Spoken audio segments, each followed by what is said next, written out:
주기도와 십계명에 대해서 함께 말씀을 나누고자 합니다.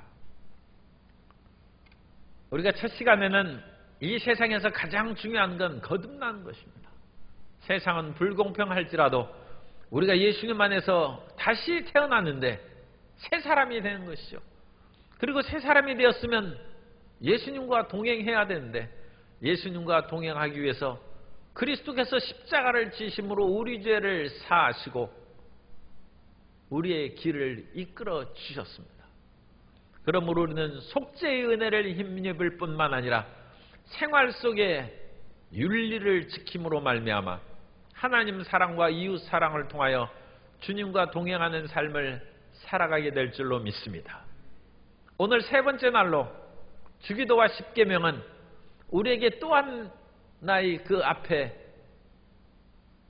멍에가 있는데 그것은 주님의 뜻을 따르려고 하니까 계명을 지키고 이 세상에 대한 그런 여러 가지 일들을 우리가 끊어야 되지 않는가 하는 그런 마음의 중압감이 생긴다는 것입니다.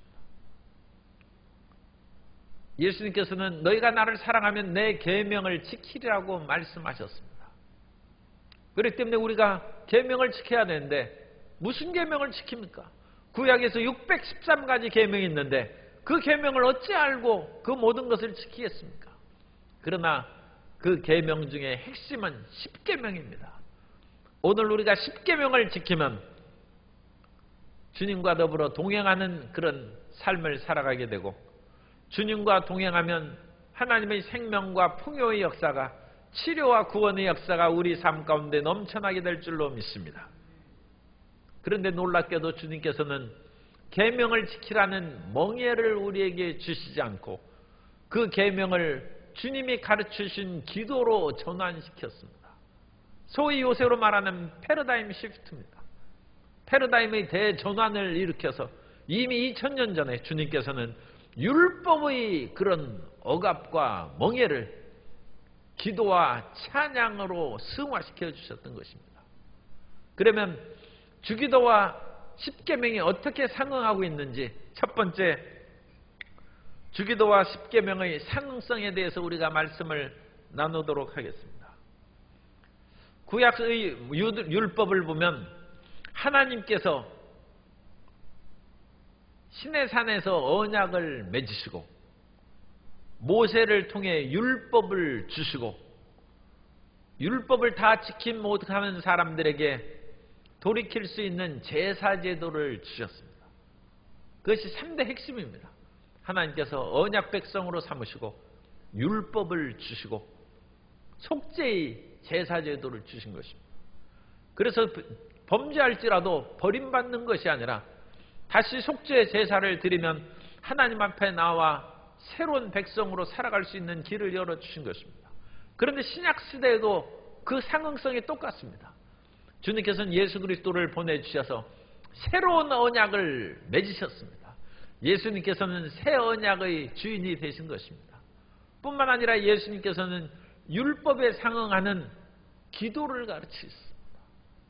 그래서 우리는 율법을 지키는 것이 아니라 하나님 이것을 이루어 주옵소서 기도함으로써 율법을 완성시킬 수 있는 것입니다. 더 나아가서 우리가 기도하면서도 세상에서 쓰러지고 세상의 유혹에 빠질 때 십자가를 붙잡고 죄사함을 받고 다시 회복할 수 있는 길을 열어주셨습니다. 그래서 신약성경에도 그 상응성이 새 언약을 주셨고 예수 그리스도로 말미암은 기도를 주시고 십자가의 대속의 은혜를 주셔서 회복할 수 있게 하셔서 구약의 예표가 신약에서 완성을 이룩하는 상응성을 보이고 있습니다. 우리가 예레미야를 보면 하나님께서 구약시대에 돌판에다가 십계명을 써서 주셨는데 그 십계명에 쓴 돌판을 백성들이 못 지켰습니다. 그러자 하나님께서는 인간의 연약함을 아시고 예레미야 31장 33절에 말씀하십니다. 그러나 그날 후에 내가 이스라엘 집과 맺을 언약은 이러하니 곧 내가 나의 법을 그들의 속에 두며 그들의 마음에 기록하여 나는 그들의 하나님이 되고 그들은 내 백성이 될 것이라. 야훼의 말씀이니라. 십계명의 두 돌판이 아니라 우리 마음판에 새겨주신 대조난을 이미 예레미야를 통해서 2600년 전에, 사실 패러다임 시프트는 20세기 들어와 사무엘 쿤이 얘기한 것이지만 성경은 이미 놀라운 그런 패러다임의 전환이 일찍부터 일어난 것입니다.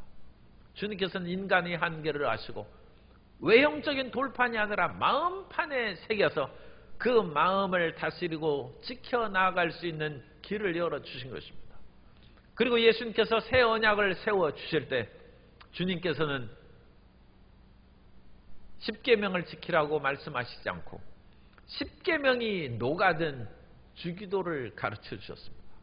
오늘 말씀에 주님께서는 하늘에 계신 우리 아버지라고 먼저 기도를 시작하게 하셨습니다.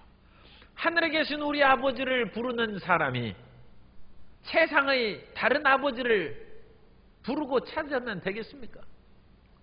아버지가 둘이 있을 수는 없지 않습니까? 하늘에 계신 아버지를 부르는 사람은 제1계명 나 외에 다른 신을 섬기지 말라는 것을 당연히 지키는 것입니다. 하늘에 계신 그 한 분만이 우리의 아버지가 되시고 우리의 찬송받으실 하나님이 되신 줄 믿습니다. 뿐만 아니라 하늘에 계신 우리 아버지를 섬기는 사람은 땅에 있는 아버지도 섬기기 마련입니다. 주님께서는 우리에게 가르쳐 주신 것이 너희가 눈에 보이는 형제를 사랑하지 아니하면 눈에 보이지 않는 하나님을 어찌 사랑하겠느냐 말씀하셨는데, 눈에 보이지 않는 하늘에 계신 아버지를 사랑하고 부르는 사람이 눈에 보이는 육신의 부모님을 공경하지 아니하면 그건 거짓이 되는 것입니다. 그러므로 하늘에 계신 우리 아버지요 하면서 감격적으로 기도를 올리는 사람은 제1계명을 지키는 것이고 제5계명을 지키는 것입니다. 뿐만 아니라 이름이 거룩히 여김을 받으시옵소서. 주님께서 두 번째 기도는 이름이 거룩히 여김을 받으시라고 기도를 가르쳐 주셨는데, 하나님의 이름이 우리를 통하여 거룩히 여김을 받고 믿는 크리스찬을 통하여 교회를 통하여 하나님의 이름이 거룩히 여김을 받으면 하나님의 이름을 망령되이 일깨지 말라는 제3계명을 성취하는 것입니다. 요즘에 세상에서는 거짓된 일이 많아서 다른 사람의 이름을 빌어서 거짓을 행하고 사기 행각을 벌이는 사람이 있습니다.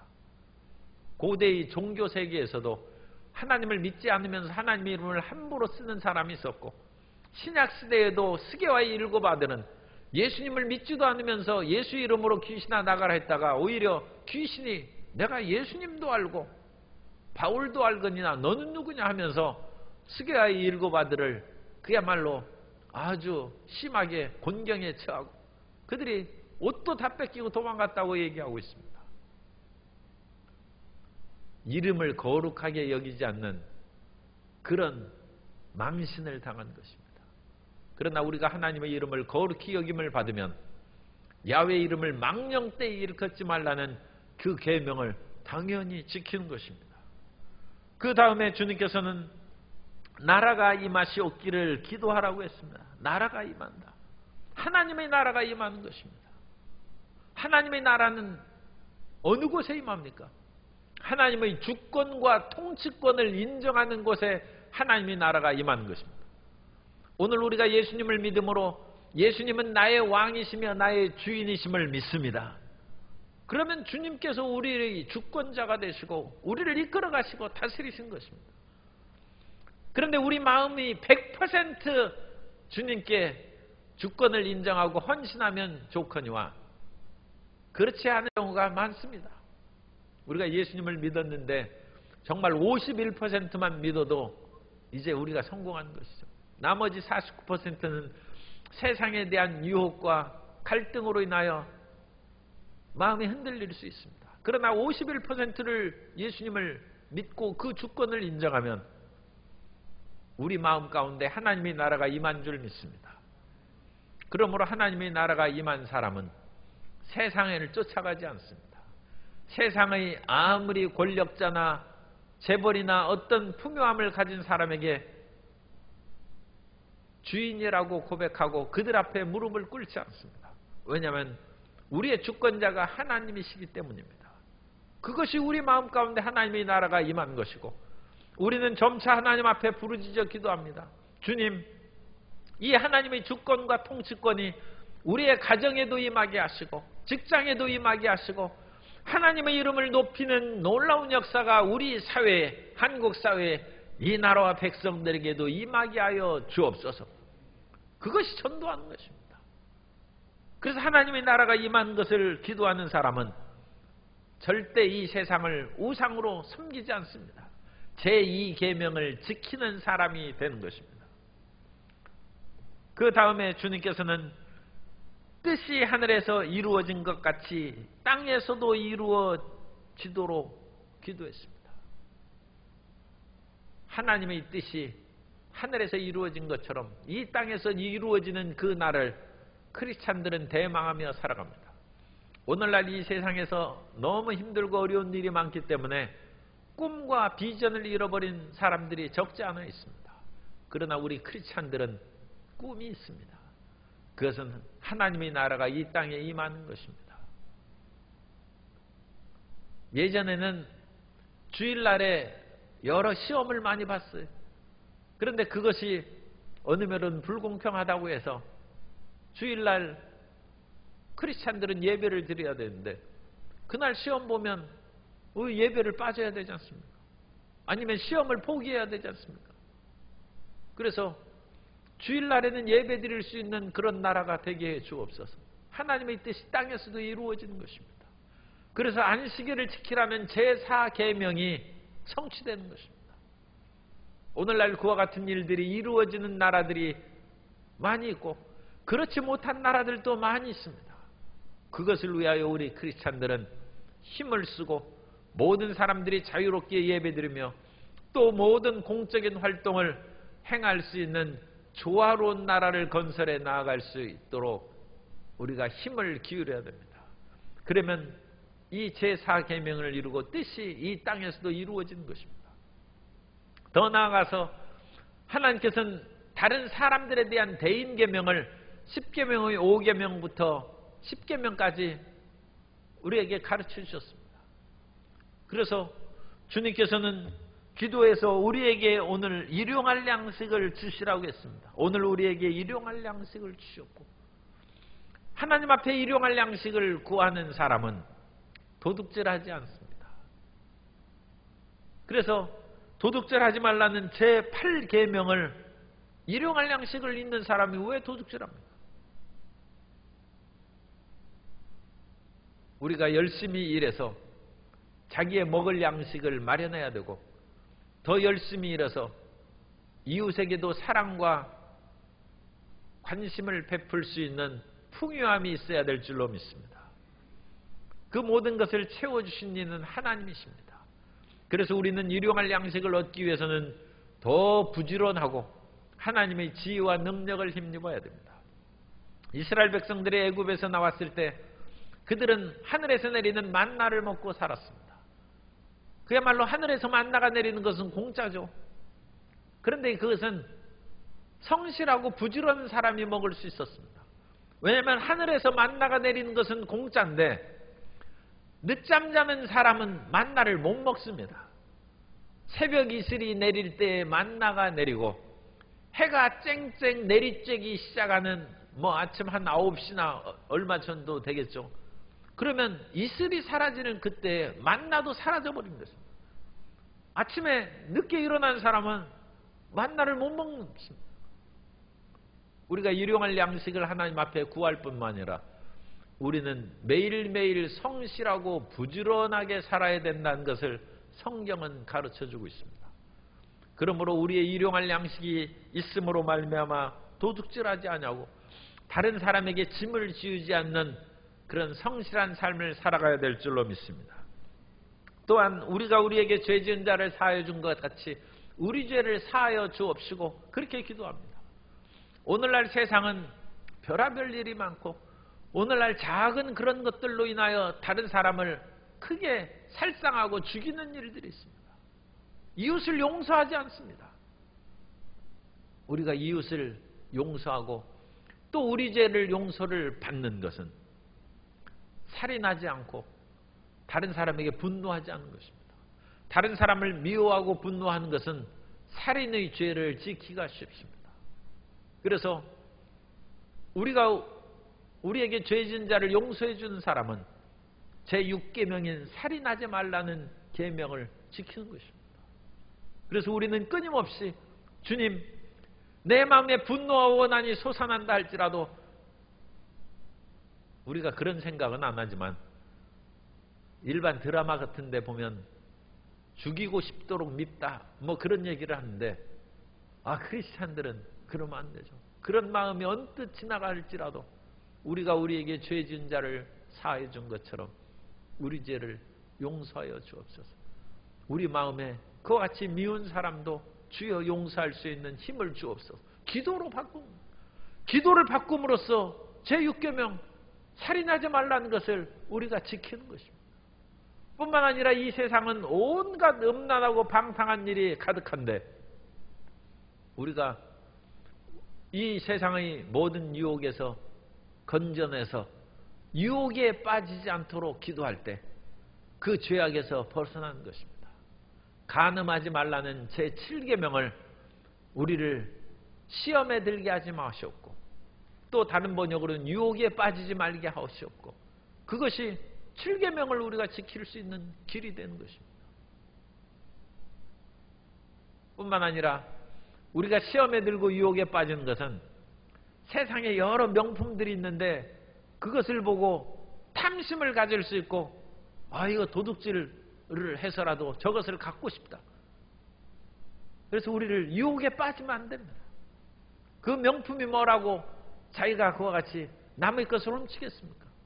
그러므로 시험에 들지 않도록 기도함으로써 도둑질하지 않고, 또 10계명인 이웃의 것을 탐내지 않는 것입니다. 그 마음을 우리가 붙잡고 정결하게 함으로써 주기도문을 그 모든 것을 외우면서 우리는 이 모든 10계명을 우리가 다 지키고 기도를 통하여 계명을 완성하는 그 일을 이룰 수 있는 것입니다. 그러므로 우리는 예수님과 동행할 때 너희가 나를 사랑하면 내 계명을 지키리라고 했는데, 기도를 통하여 지킬 수 있다는 것을 우리가 깨달아야 됩니다. 옛날에 대갓집에 아들이 하나 있었는데 그 아들이 외아들인지라 어찌나 사랑과 관심을 가지고 그야말로 돌보았던지 어느 정도 자라니까 이제 제멋대로 합니다. 그래서 공부는 안 하고 매일 하루 종일 놀러나 다니고, 그러니까 그 대갓집에서 어릴 때 공부하고 그래서 과거 시험을 받아 집안을 이어가야 되는데 그 일을 하질 않았기 때문에 그 아버지가 어느 날 그 자식에게 엄명을 내렸습니다. 내가 이제 출근해서 이제 관직에 있는 사람이니까 그 일을 본 후에 퇴청할 때까지 깨 한 마리를 주면서 이 깨가 몇 개인지 다 세고 그것을 보고하라고 했습니다. 만일 이것을 다 세지 못하면 크게 혼날 줄 알아. 그렇게 엄명을 하고 그 아버지가 이제 관직에 나아갔어요. 그런데 그 아들은 그 아버지의 그런 말을 들었음에도 불구하고 또 아침부터 놀기 시작합니다. 그래서 오후가 돼서 이제 아버지가 오시기 몇 시간 전이 되었을 때 여러 종들이 정말로 이제 도련님 큰일 났습니다. 이 언제 깨 한 마리를 다 세려고 이렇게 하고 있습니까? 그러자 아버지 오실 때가 가까웠나? 그러면 자네들이 나를 걱정하고 그러니까 좀 그러면 도와줄 수 있지. 그러니까 도와줄 수 있죠. 그러자 깨 한 마리에서 한 대를 딱 떼더니 그 한 대에서 또 한없이 그것을 딱 했어요. 그러니까 여롭이 한 대고 10대가 한 말 아닙니까? 그래서 깨 한 대를 거기에서 덜어내고 한없이 그 종들에게 나눠져서 그 깨가 몇 알인지 세라고 했어요. 그러니까 한 옵은 그건 얼마 안 되지 않습니까? 그래서 종들이 열심히 세가지고 깨가 몇 개라고 다 세서 보고했어요. 그러자 이 한 옵씩 한 깨 숫자가 몇 개니까 한 대는 몇 개고, 따라서 10대는 한 마리니까 한 말은 몇 개다. 불과 한두 시간 만에 깨끗이 한 마리 깨 숫자를 딱 세놓고 아버지 오시기를 그냥 태연하게 기다리는 것입니다. 사람이 아무리 엄격한 율법이 있다 할지라도 그것을 지킬 수 있는 길이 있고 지혜의 방법을 강구하면 새로운 승리의 길이 있는 것입니다. 그러므로 우리는 십계명을 지키려고 몸부림치지 말고 주 기도문을 우리가 읽음으로써 우리 마음 가운데 하나님의 계명을 지키고 하나님의 뜻을 성취함으로써 예수님과 항상 동행하는 삶을 살아가야 될 줄로 믿습니다. 그러면 기도를 통하여 십계명을 어떻게 지킵니까? 기도한다는 것은 우리의 정성과 사랑입니다. 두 번째로 계명의 의무에서 사랑의 기도로 전환하는 것입니다. 계명을 지켜야 되는데 아무리 생각해도 이 계명을 지키기 위해서는 우리에게 무거운 짐이 됐는데 사랑의 마음을 가지면 그 모든 것을 행할 수 있습니다. 요즘에 코로나19로 집 밖에 다니기도 어려운데 그럼에도 불구하고 자기 혼자 산보하지 않고 꼭 애완견을 데리고 산보하고 꼭 애완견 데리고 우리 교회에 산보하는 사람이 여러 사람이 있어요. 우리 교회 그 주차장이 거기 넓으니까 그 강아지가 오면 얼마나 거기에서 뛰어다니면서 좋아하는지 몰라요. 예전에는 그 줄을 풀어놓고 막 뛰어다니겠는데 요즘에 그 애완견에 목줄을 하지 않는다면 또 그게 문제가 되기 때문에 이제는 그렇게 뛰어다니는 그런 모습은 잘 볼 수 없어도 그래도 이 강아지를 그 줄을 묶고 다니고 그러니까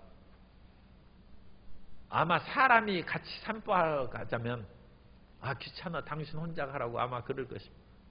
그런데 자기 집에서 키우는 애완견은 데리고 나옵니다. 왜 애완견을 데리고 나옵니까? 불쌍하기 때문에, 사랑하기 때문에 그런 것입니다. 율법의 의무로 십계명을 지키기가 어렵습니다. 그러나 예수님을 사랑하는 마음이 있으면 그 모든 것을 넉넉히 지키게 될 줄로 믿습니다. 그런데 랍비들은, 유대인들은 하나님을 사랑함으로써 율법을 지키려고 하지 않았습니다. 그래서 유대인들은 그 마음에 억지로 의무로서 율법을 지키니까 형식적이고 의식적이 되어서 그들은 가짜로 율법을 지키는 사람이 되었습니다. 그러나 성경은 마음으로 지키라고 말씀합니다. 신명기 30장 14절에 보면 오직 그 말씀이 내게 매우 가까워서 내 입에 있으며 내 마음에 있은즉 내가 이를 행할 수 있느니라. 우리가 마음에 있는 것은 어떤 일이 있어도 그것을 행합니다. 아무리 힘들고 어려워도 마음이 있으면 천리길이라도 달려갑니다. 그런데 마음이 없는 것은 집 앞에 100m를 가서 어떤 일을 하라고 해도 그걸 싫어하는 것입니다. 그러나 자기 마음에 갈망이 일어나고 소원이 일어난 사람은 그야말로 십리길이라도 달려가는 것입니다. 하나님께서는 원래 십계명을 주시고 율법을 주신 것은 그것을 마음에 두고 지켜 행하라고 주신 것입니다. 그런데도 이 사람들이 마음에도 없이 외적으로 그것을 지키려고 하니까 요엘서 2장 13절에서 주님께서 책망하십니다. 너희는 옷을 찢지 말고 마음을 찢고 너희 하나님 야훼께로 돌아올지어다. 그는 은혜로우시며 자비로우시며 노하기를 더디하시며 인애가 크시사 뜻을 돌이켜 재앙을 내리지 아니하시나니. 마음에 사랑이 있으면 행할 수 있습니다. 예전에 다른 이제 여의도의 큰 교회에 있을 때 그 어떤 목사님이 전화가 왔는데 백만송이 백만송이 백만송이 그 노래가 나오더라. 그래가지고 아니 점잖은 목사님이 왜 그것을 했냐 했더니 그 사람이 얼굴이 빨개지면서 내가 그것을 그 띠르릉 하는 그런 따르릉 하는 그런 그 일반 그 휴대폰 벨 소리가 싫어서 노래로 하나 해달라고 했더니 자기가 잘하지 못하는데 이제 핑계겠죠. 권사님이 내가 잘한다고 해서 내가 그러면 멋진 곡으로 하나 넣어줄 테니까 목사님 그렇게 하시라고. 그래가지고 넣어준 것이 백만송이라는. 그래가지고 백만송이 그 노래가 그렇게 해서 아유 우리가 다 있는 회의할 때 그 소리가 났으니 이제 본인이 좀 부끄러운 마음이 들었습니다. 그래서 내가 또 백만송이를 찾아봤어요. 그랬더니 19세기 가나안 화가가 꽃을 좋아하는 여배우를 사랑해서 그 여배우의 집 앞에 꽃을 그려서 바치다가 나중에는 자기 집을 팔아서 그 여배우 집 앞에 백만송이가 될지 뭐 더 많을지 가득 꽃을 채워서 여배우가 창문을 열고 딱 보니까 온 앞에 꽃송이가 가득했다. 그래서 그 놀라운 사랑의 실화를 바탕으로 러시아의 국민 가수 알라 뿌가초와가 노래한 것이 백만송이라는 것을 제가 이제 인터넷에서 찾아봤어요. 그것을 보고 좀 생각을 했습니다. 이 사람이 이게 정신이 나간 사람인가? 아니면 사랑의 화신인가? 성도 여러분은 어떻게 생각하십니까? 아들을 그런 아들 뒀으면 정신 나간 것이고 딸이 그런 사랑을 받으면 그래도 딸이 너무 이쁘니까 아마 그런 사랑을 받는가 보다 생각이 좀 바꿀 수 있어요. 그런데 사랑 그 자체로 보면 이 사람은 훌륭한 것입니다. 자기의 모든 재산이나 모든 실력을 사랑을 위해서 헌신하는 것입니다. 비록 그 사람이 인간 여배우였고 또 그 여배우가 어느 사람인지는 잘 모릅니다만 정말로 훌륭한 여배우였다면 자기의 모든 재산을 팔아서 꽃송이를 바칠 만큼 그 가치가 있었을 것이고 만일 그 여배우가 나라와 민족을 위한 그런 사람이었다면 더 가치가 높아지겠죠. 만일 어떤 사람이 자기의 모든 재산을 팔아서 독립운동의 자금으로 그것을 냈다면 그 사람은 애국자입니다. 사람이 자기의 모든 것을 바쳐서 사랑하는 대상이 누구냐? 그게 중요한 것이에요. 오늘날 그 대상이 없이 사람은 자기 중심으로 살아가고 있습니다. 사랑하는 사람이 없어요. 사랑을 하더라도 자기의 중심을 지키고 모든 것을 헌신하고 바치지 않습니다. 그래서 현대인의 특징이 사람은 자기를 사랑한다는 것입니다. 그러나 사랑은 남을 사랑하는 것이 사랑입니다. 예수님께서 이 땅에 오신 것은 하나님께서 이 세상을 사랑하셨기 때문입니다. 하나님이 세상을 이처럼 사랑하사 독생자를 주셨으니 이는 그를 믿는 자마다 멸망하지 않고 영생을 얻게 하려 하십니다.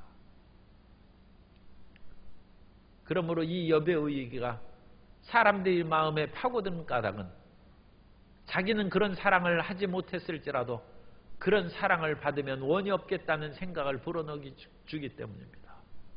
그런데 우리가 예수님의 계명을 지키는 것은 율법의 의무가 아니라 사랑으로서 지켜야 될 줄로 믿습니다. 우리가 주기도문을 하고 그것을 끊임없이 기도하는 것은 예수님을 사랑하기 때문입니다. 막달라 마리아는 7 귀신에 걸려서 고통을 당했습니다. 그러다가 예수님을 만나서 귀신이 떠나가고 치료함을 받고 평안함을 얻었습니다.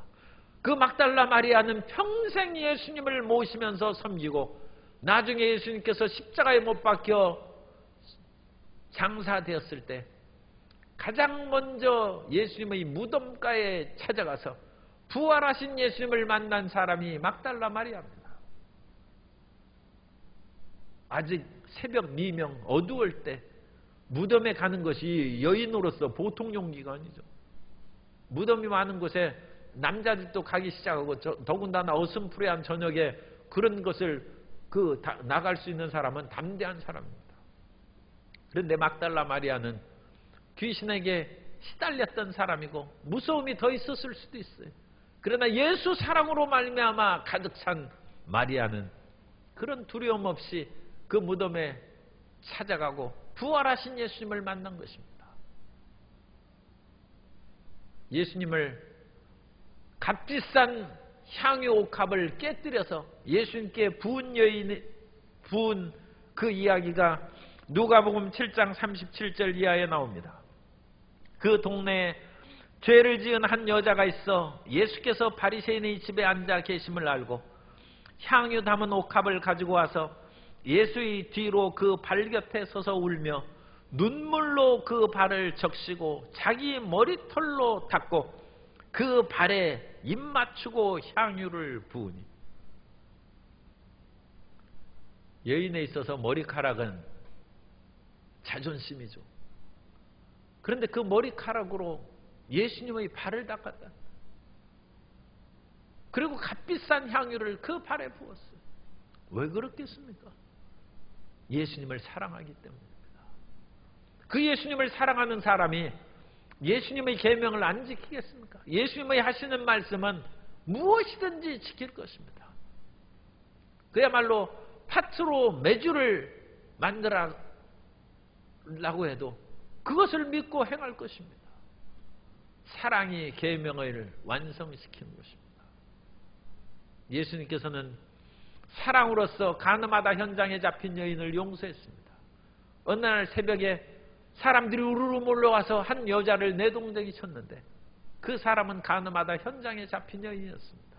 사람들이 돌을 쳐서 죽이려고 할 때 예수님께서는 너희 중에 죄 없는 자가 먼저 돌로 치라고 말씀하시므로 그 여인을 살리셨습니다. 그 여인을 용서하셨습니다. 성도 여러분, 그 여인이 용서받고 나와서 다시 간음죄를 지었겠습니까? 안 지었겠습니까? 저는 결코 안 지었을 것이라고 생각합니다. 사랑이 계명을 완성하는 것입니다. 어떤 재소자가 이제 만기가 되어서 감옥에서 출소했습니다. 교도소에서 나왔습니다. 그리고 그 사람은 성실하게 살아가기 위해서 그야말로 폐지를 주어가지고 열심히 먹고 살 길을 마련했는데, 옛날에는 종이값이 좀 비쌌는데 요즘엔 폐지값이 형편없습니다. 그래서 제 어릴 때만 해도 넉마로 폐지를 줍는 사람들이 많이 있었어요. 그런데 요즘 같아서는 먹고 살기 힘듭니다. 그래서 그 사람이 이제 그냥 전과자라고 하겠습니다. 그 사람이 마음에 유혹이 생기는 것입니다. 마음이 흔들거리는 것입니다. 내가 이와 같이 굶어 죽느니 차라리 나쁜 짓을 해서라도 내가 살아야 되지 않을까. 그 마음에 갈등이 심하고 폐지 주어서 도저히 살 수 없는 절망적인 상황이 있을 때 죄악의 길로 걸어가겠다 마음을 다짐하고 있는데, 그 사람이 떨면서 종이를 줍는 것을 본 어떤 그 아주머니가 잠깐 이리 오라고 하면서 내가 당신에게 줄 것은 없고 추운 것 같으니까 우유 한 잔 마시라고 해서 따끈한 우유 한 잔을 데워줬습니다. 배도 고프고 추위에 떨던 그 사람이 그 따뜻한 우유 한 잔을 먹고 범죄하려는 죄악의 마음이 녹아버렸습니다. 사랑이 계명을 지키게 하는 것입니다. 도둑질하려는 그 마음을 우유 한 잔이 녹여버린 것입니다. 사랑은 율법의 의무를 지켜 이행할 수 있게 하는 것입니다. 성도 여러분, 내가 어떻게 십계명을 지킬까 마음에 걱정하지 말고 예수님 사랑하게 되시기를 예수님 이름으로 축원합니다. 예수님을 사랑하는 사람은 계명을 지킵니다. 예수님을 사랑하는 사람은 우상을 숭배하지 않습니다. 예수님을 사랑하는 사람은 살인, 간음, 도둑질하지 않습니다. 계명의 의무가 사랑으로 승화되는 것입니다. 세 번째로 율법의 멍에와 고통이 주기도의 찬양으로 승화됩니다. 오늘 우리가 읽은 본문 가운데서 13절 마태복음 6장 13절에 보면 우리를 시험에 들게 하지 마시옵고 다만 악에서 구하시옵소서.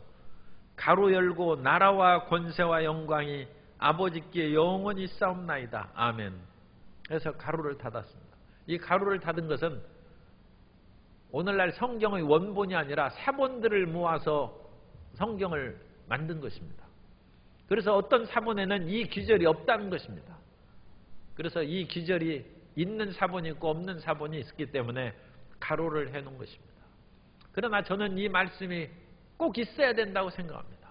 왜냐하면 율법의 고통을 찬양으로 승화한 기절이기 때문입니다. 그러므로 오늘 제가 주기도와 십계명의 이 말씀의 요지에 부합되는 것입니다. 우리는 율법을 지키려고 고통으로 몸부림치지 말고 그 율법을 지킴으로써 우리 가운데 감사와 찬양이 넘쳐나는 신앙생활을 해야 될 줄로 믿습니다. 바리새인들은 율법을 지키기 위해서 몸부림쳤습니다. 그들은 안식일 날 하나님의 전에 가서 회당에 가서 말씀을 읽고 예배를 드릴 때 그 앞에 보이는 것을 굉장히 조심했어요. 그래서 그 바리새인들이 또 랍비들이 길을 걸어갔는데 여인이 나타나는 것 같으면 눈을 감았어요. 왜냐하면 혹여도 하나님을 예배할 때 그 여인이 생각날까? 마음에 다른 그런 음란한 마음이 생각날까? 아예 눈을 감아버리고 길을 걸어감으로써 벽에 부딪혀서 이마가 깨지고 피를 흘렸어요. 그것이 랍비들이 글에 나옵니다. 그것이 피 흘리는 바리새인입니다. 하나님의 계명을 지키는 것은 그만큼 힘들고 고통스러운 것입니다. 그러나 예수님께서는 이 율법을 지키는 고통에서 기도의 찬양으로 그것을 승화시켰습니다.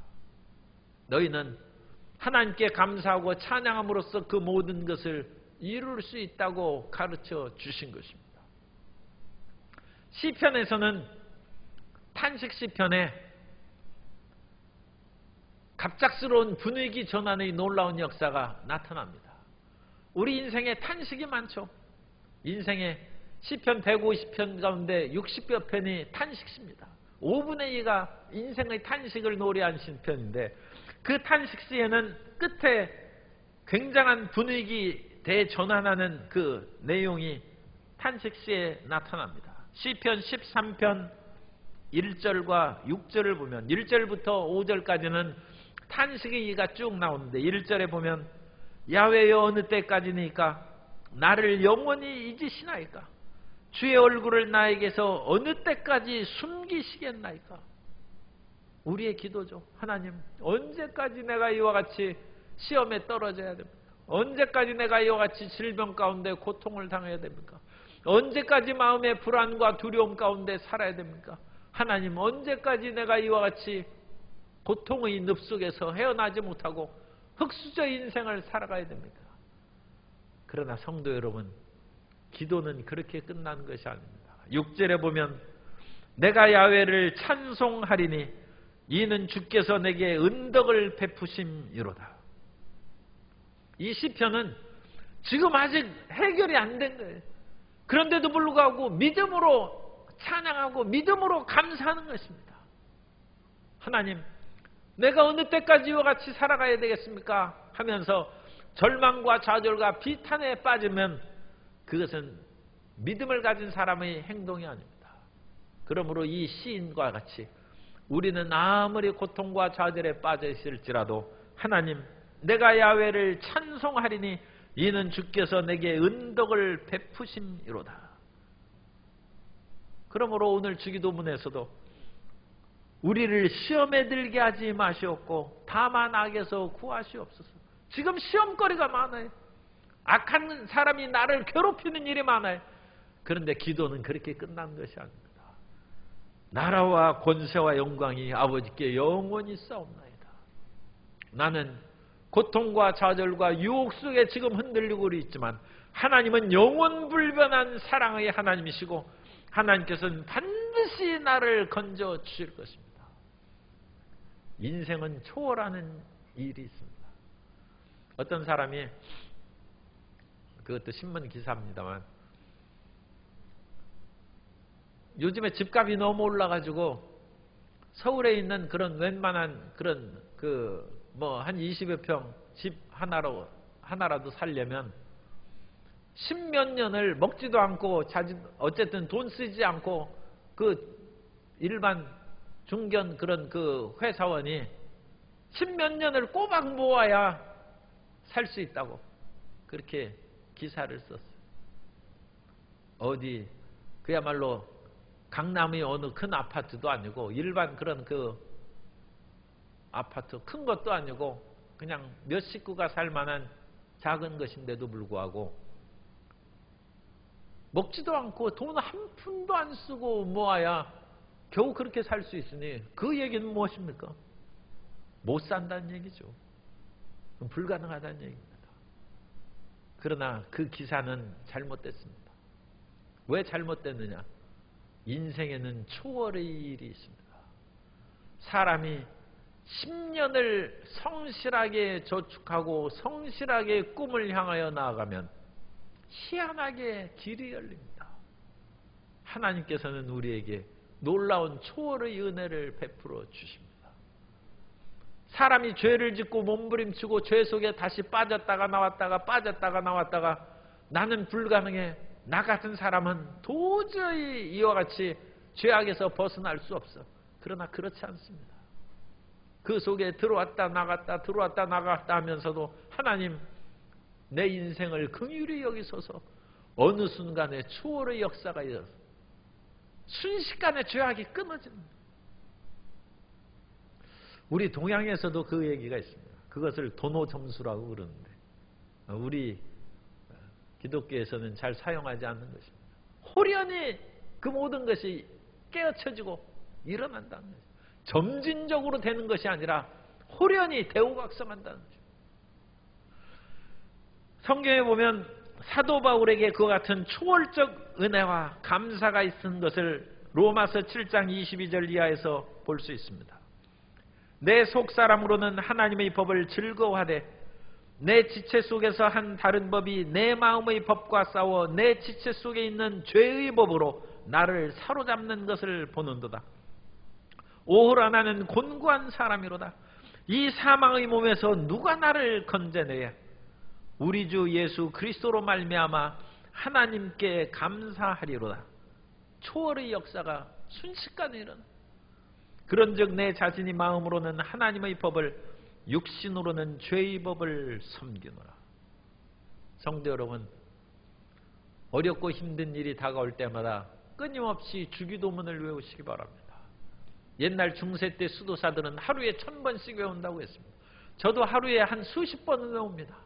마음이 힘들고 어려울 때마다 주기도문을 외우고 길을 가다가 앞에 빨간불이 있어서 건너가지 못하고 신호등 앞에 서 있을 때도 주기도문을 외우고 끊임없이 주기도문을 외웁니다.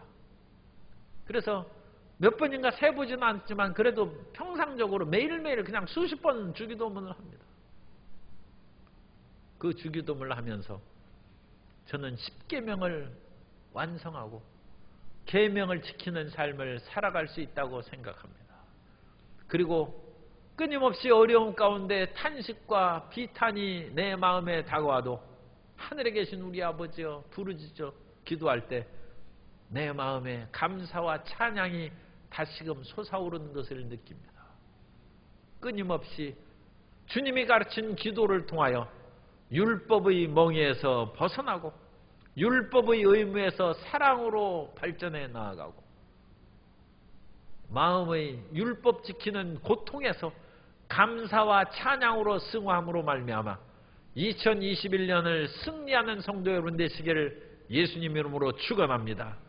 주기도문을 외움으로 주님과 항상 동행하고 주님을 기쁘시게 하는 복된 삶을 살게 되시기 바랍니다.